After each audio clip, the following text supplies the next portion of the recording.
Today we're going to look at section 4.4, solving quadratics by factoring. Our objectives are to be able to factor a quadratic completely and then to be able to solve a quadratic after we have factored. So why do we factor? Factoring actually makes it easier to solve problems, and we're going to look at why that is in a second. And the main reason is because of something called the zero product property. Now, if you remember from your algebra class, you probably did a lot of problems like this, but if we have a times b, any number times any number, and it has to equal 0, the only way that's possible is that a has to be 0 or b has to be 0. I can't multiply two numbers, three numbers, four numbers together and get a solution of 0 unless one of them, at least one of them, is equal to 0. And we're going to use that to help us solve most of our problems today. So what kind of factoring are we going to actually use? Now you're hopefully pretty familiar with some of these, but I'm going to go through it. GCF factoring. So for example, if I have AX plus AY, okay, if I wanted to factor this, we call it our greatest common factor. I'm going to take out the thing that they have in common and then leave my everything else in the parentheses. When you distribute, you should get back to your original. If you don't, you know you made a mistake. Difference of two squares, let me give you an example, x squared minus y squared. Okay, difference means minus. Two squares means we have one value squared and another value squared. Well, when we factor this, hopefully remember you get x plus y and x minus y. Okay, because x times x is x squared, y times y is y squared, and if I multiply my outside values and my inside values, I get a negative xy and a positive xy, which will simplify down to 0, so that's what I'm left with. A perfect square trinomial would be, for example, something like this. X squared plus, we'll say, 6x plus 9. Okay, this is called a perfect square trinomial because if I was to factor this, I'm going to get an x plus 3 times an x plus 3. Okay, my two are going to be exactly the same, so I could rewrite this as x plus 3 squared. So this is why this is called a perfect square trinomial. It's called a trinomial because there are three terms, and then when it factors, I get a binomial squared in this case. Now just our normal trinomials, so let's say we have x squared plus, we'll make something up. How about 5x? Let's say plus 6. Okay, this one factors, but it's going to factor to x plus 2 times an x plus 3. Okay, it doesn't come to something that squares, so this is just our basic trinomial. So what we're going to be talking about in this chapter a little bit more, and this comes up later when we get to our polynomial chapter, but our quadratics are just one type of polynomials, is you're going to hear words called zeros, we're going to hear roots, we're going to hear solutions, and x-intercepts. And they're going to be interchanged a lot. So I kind of want to go over a little bit first, kind of talking about what they are. So we're going to be factoring our polynomial expressions today. And for us, our polynomial is going to be a quadratic. Okay, it's going to have an x squared value in it. So whenever we factor a polynomial and we set that equal to 0, we get three things. We get something called a solution. We also can call that a root, or we can call that the 0 of our equation. And those words are going to be thrown around. You might see one on a homework. You might see a different word on a worksheet. In the book, you might see something different on the ACT. So I just wanted you to know that a solution, our roots, and our zeros all are interchangeable, and what we get is that's our answer when we set our equation equal to 0. Now you might think, well, when we set our equation equal to 0, we get something called an x-intercept. Well, the solutions, roots, and zeros of a polynomial equation are the x-coordinates of the x-intercepts. So, and this is only true if these are real. Now what we're going to be dealing with right now are real solutions, so real numbers, any number that's on our real number line. And if our solution, our root, or 0 is a real number, we can write that as an x-intercept. If our solution, root, or 0 is not real, which would mean it's an imaginary value, then we don't have an x-intercept. So we're going to talk about this chapter, and we're going to hit on this again when we get to our polynomial chapter. So let's actually practice factoring. This is an example for GCF, so that's always the first type of factoring you want to do, first type. I'm going to look at my two terms, and I'm going to look what is the largest factor okay, or a multiple that goes into both that I can pull out. So if I look at the numbers, I have a 2 and a 6, so the largest number I can pull out is a 2. Here I have an x squared, here I have an x, so the largest number of x's I can pull out is x to the first power. So if I factor out a 2x, which is the same thing as division, I'm going to be left with 3x plus 1. If you have two terms here, you have to be careful that you have two terms inside your parentheses. A lot of times students see this 2x and think, well, I took out a 2x so they don't write anything. If I did not put this plus 1 and I tried to distribute, I would never be able to get back to my original equation, which I then know I'd made a mistake. So this equals 0. So now I can use the zero product property that says, well, if something times something equals 0, the first part must be equal to 0, or the second part must be equal to 0. And if I solve this, I get x equals 0, or x equals, and I'm just going to do the algebra here, negative 1/3. These would be considered my solutions. They could be called roots, and they could be called the zeros of our polynomial. If I was to graph this, I would actually get an x-intercept at 0, 0, and one at negative 1/3, 0. And that's kind of the relationship of all those different terms. All right, so let's do this one. Whenever we're solving or factoring, we want it to be set equal to 0, okay, because that's the only way we can use the zero product property. So what I'm going to do is subtract the 7x over, and I want to put it in descending order. So I have, x cubed, then my x squared, then my x's equals 0. Again, I can see that I have an x common to all of these. So that's going to leave me with an x squared plus a 2x minus a 7 equal to 0. Okay. I'm sorry, I believe on your notes I just changed this, have an 8x, so let me change this to an 8 instead of a 7. Okay. So when we kind of go through this, I've taken out my GCF, my x, but now I have this trinomial inside. So what I want to do is look to see, can I factor this further? Now, our trinomials where it has a lead coefficient of 1 are a little bit more basic, so I'm going to go through this to kind of remind you. This should factor to our two sets of parentheses, and if you remember, how do I get an x squared? X times x. Now, when I have a lead coefficient of 1, the factoring is a little bit easier. I try to find two numbers that multiply to give me negative 8, but will also add to give me 2. And I know the numbers that multiply to give me an 8 are 4 and 2. But I want to get a positive 2 if I add these, so I need a positive 4 and a negative 2. And let me just double check. If I multiply these, I get a negative 8. If I add them, I get a positive 2. Now here I have three things multiplied together to give me 0, which is okay. I'm still going to set everywhere there's an x. So my first term equal to 0, or my second term equal to 0, or my third term equal to 0. So this is just going to be x equals 0. Here I'm going to get x equals negative 4. And then here I'm going to get x equals positive 2. Any one of these, if I substitute back into my original equation, will give me a value of 0. Okay. Let's look at this one. This one's a little bit different. I only have two terms. I don't have anything in common that I could pull out, but I should notice this is x squared minus, and this is just a 3 squared. So this is just a difference of two squares, which I can factor to an x plus 3 and an x minus 3. Okay, this gives me my x squared minus 9, and again, if I was to distribute, I'd get a negative 3x and a positive 3x term, which would then simplify to 0. So I'm going to set each part equal to 0. So x plus 3 equals 0, or x minus 3 equals 0. So I get x equals negative 3, or x equals positive 3. Again, those would be my two solutions. Okay, look at this one again. We don't want to solve unless it's equal to 0. So what I'm going to do is subtract 49 from both sides. And I notice again, I don't have anything common I could pull out.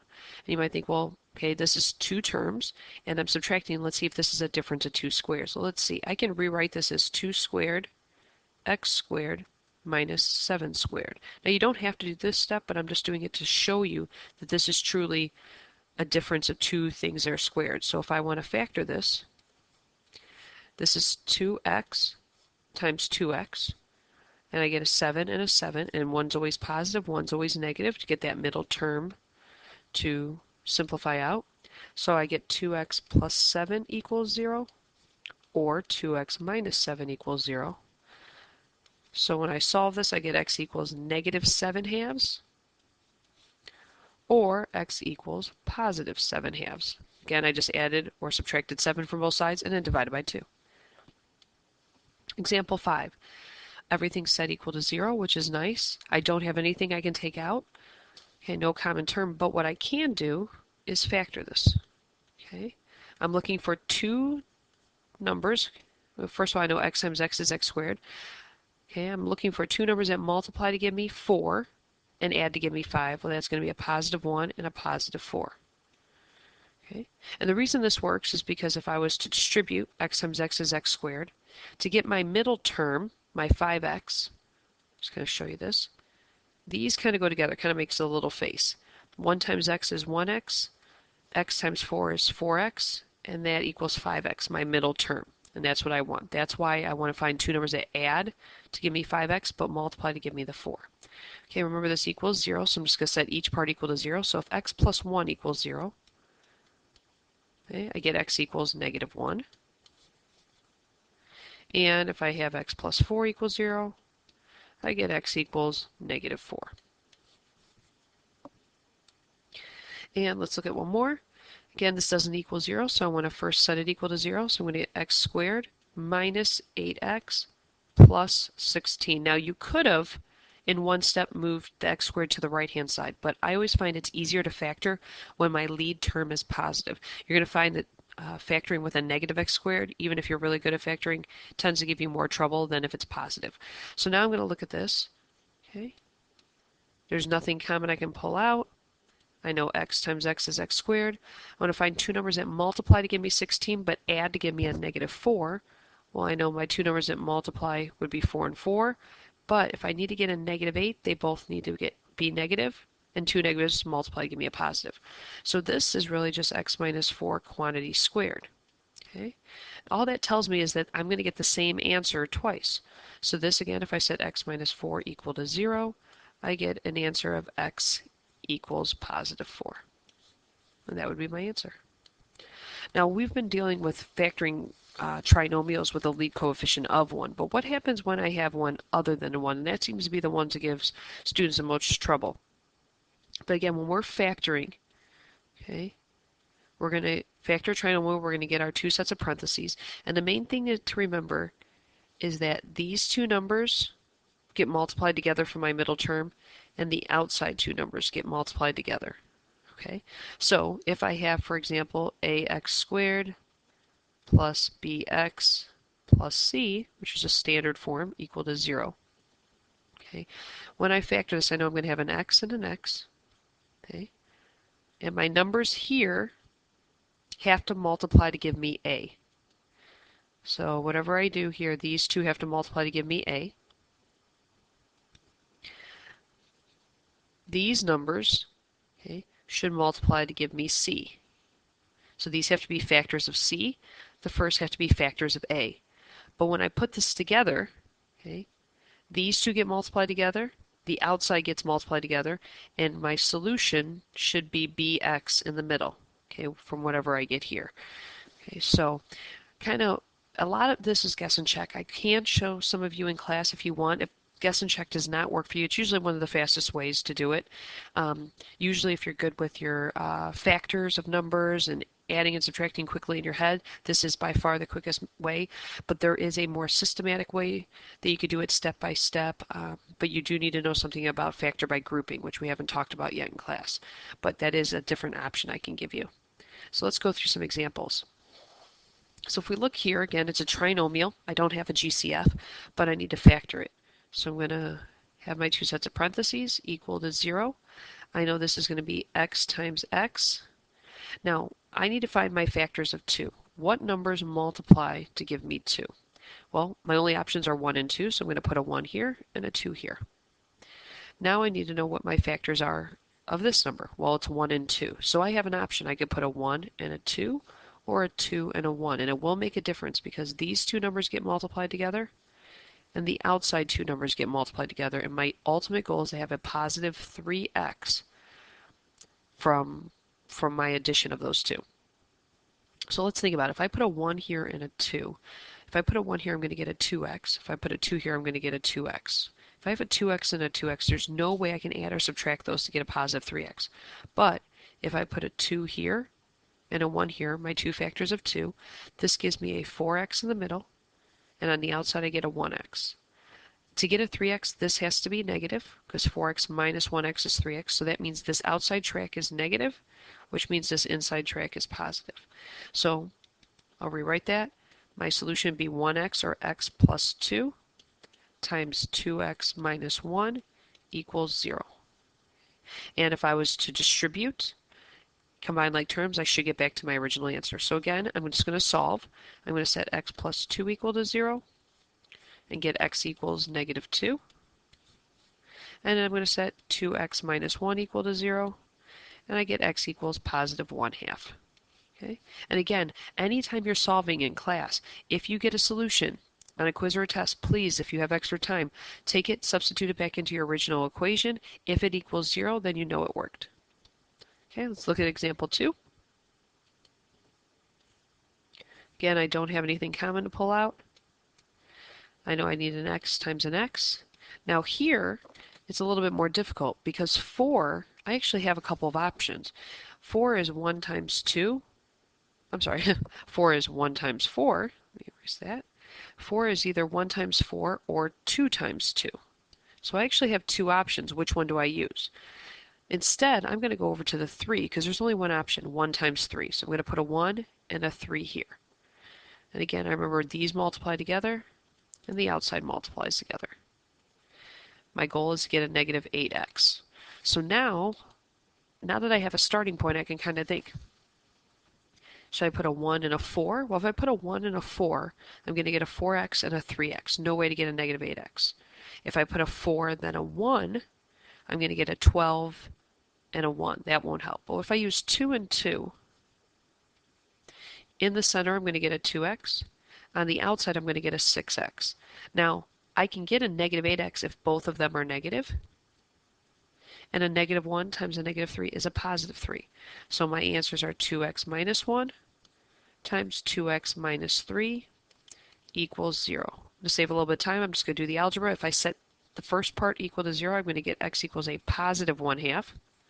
If I set my second parentheses equal to 0, I'm going to get x equals a positive 3/2. And those would be my two solutions. Let's try another one. This one, I actually can pull out a 7. I have a common factor of 7. If I do that, I get x squared minus 4 equals 0. Now the key here is that the directions say factor completely. I could solve this right now and come up with my solutions. However, it's not factor completely because now I have a difference of two squares. Because remember, this is just x squared minus 2 squared. So this is a difference of two squares. So I'm going to get 7 times x plus 2 times x minus 2. And if they say factor completely, this is the step they're looking for. So now, this is what messes up students a lot. They see this 7, and they write 7 equals 0, and then they write x equals 0. If there is no x here, it's not a term that we care about, because I could truly right now divide both sides by 7, and this would go away. It would reduce down to 1. So we only care about where x is. X is here, so if I set x plus 2 equal to 0, I get x equals negative 2. And here, if I set x minus 2 equal to 0, I get x equals positive 2. Again, we should only get two solutions. And the reason we get two solutions is because this is x squared. We're going to talk about that more when we get to polynomials. But if this is x squared, we're going to get two answers. If this was x cubed, we should get three answers, and so on. All right, this one's a little bit more difficult, and it's going to be really hard if you do not take out your GCF. There's a common factor of 7 in all three of these. So I'm going to take out a 7. I'm going to be left with 6x squared plus 5x plus 1. And again, it said factor completely, so I'm going to try to take it one more step. All right, so if I look at the 6, I actually have a couple options. I could do 1 times 6 or a 2 times 3. But if I look at this 1, I only have one option. I know it has to be a 1 and a 1. Okay? And I know this has to be an x and an x. But I know that these get multiplied together, and the outside gets multiplied together, and my goal is to get a positive 5x. So how could I get a 5? Well, I might notice that these are 1, so I'm not going to change the values of these numbers, so why not do a 2 and a 3? So I get a 3x, and on the outside I get a 2x. They both have to be positive, and I know a positive 1 times a positive 1 is a positive 1. So I'm going to clean this up so you can see it. I get 7 times 2x plus 1 times 3x plus 1 equals 0. Again, I only worry about where there's an x. Here I have an x. If I set 2x plus 1 equal to 0, I'm going to get an answer of x equals negative 1/2. Or if I set 3x plus 1 equal to 0, I get x equals negative 1/3. And those would be my two solutions. Okay. Try another example. Here again, we cannot do anything unless it's set equal to 0. We put it in standard form, or descending order. Now if I notice here, I do have something I can pull out. I can take out a 2. So I'm going to take out a factor of 2, which leaves me with x squared minus 3x minus, again, if I divide this by 2, I get 28. Now this should be a lot easier. Okay, the reason this should be easier is because I have a lead coefficient of 1, so this goes back to what we did the very first time. The process isn't different, but this is just x times x because there's an imaginary 1 times an imaginary 1 over here too. And remember, when you multiply anything by 1, it doesn't change your products, so that's why we can just concentrate on the two numbers that multiply to give me negative 28 and add to give me a negative 3. And hopefully you'll know those two numbers are a 4 and a 7. But I need to get a negative 3, so that means that I need a negative 7 and a positive 4. I'm going to solve this, but again, I don't care about this 2 because there's no x and I'm solving for x. So here I'm going to get x equals negative 4 if I set x plus 4 equal to 0. And here I'm going to get x equals positive 7 if I set x minus 7 equal to 0. And let's try one more. Okay, a little bit bigger numbers. Again, I want to set everything equal to 0. And I want to put it in the correct order. So I want to put my 20x squared first, then the positive 124x, and now I want to add 24 to both sides. I'm going to factor out a 4, okay, which leaves me with 5x squared plus 31x plus 1.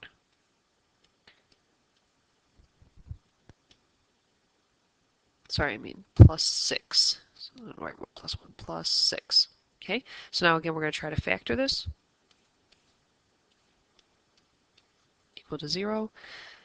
The nice thing about the 5, anytime you have a prime number, again a number that only multiplies by 1 in itself, it makes it a lot easier. I know 5 is 5 times a 1. Okay, but I have this 6 out here. Okay.